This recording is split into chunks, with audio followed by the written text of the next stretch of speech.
আসসালামু আলাইকুম রহমতুল্লাহি ওয়া বারাকাতুহু। আলহামদুলিল্লাহি ওয়াহদা ওয়াসসালাতু ওয়াসসালামু আলা মান লা নাবিয়্যা বা'দা আম্মা বা'দ।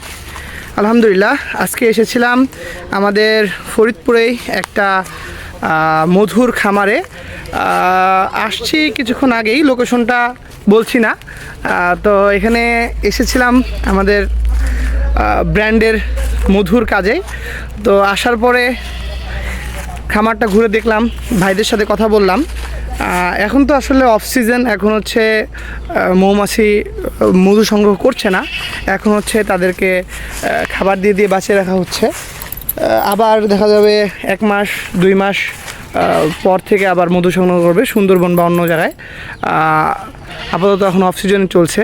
তো আলহামদুলিল্লাহ, ঘুরে ফিরে দেখলাম, খামার ঘুরে অনেক ভালোই লাগলো আলহামদুলিল্লাহ। তো যেহেতু আসলাম, তাই ছোটোখাটো একটা ভিডিও করে নিলাম আমাদের এই খামারের। আলহামদুলিল্লাহ, এই যে মৌমাছিগুলো এখন হচ্ছে জাস্ট ওদের খাবারগুলো খাচ্ছে। ওরা তো এখন আর মধু সংগ্রহণ করছে না, জাস্ট খাবারগুলো খাচ্ছে। তো ভাইয়েরা আমাদেরকে এই মধুর চাকটা বের করে একটু দেখালো। এই যে দেখতে পাচ্ছেন, এটা হচ্ছে রানী মৌমাছি। এই মৌমাছিটার কারণেই সব মৌমাছি একসাথে একটা দলবদ্ধ হয়ে থাকে।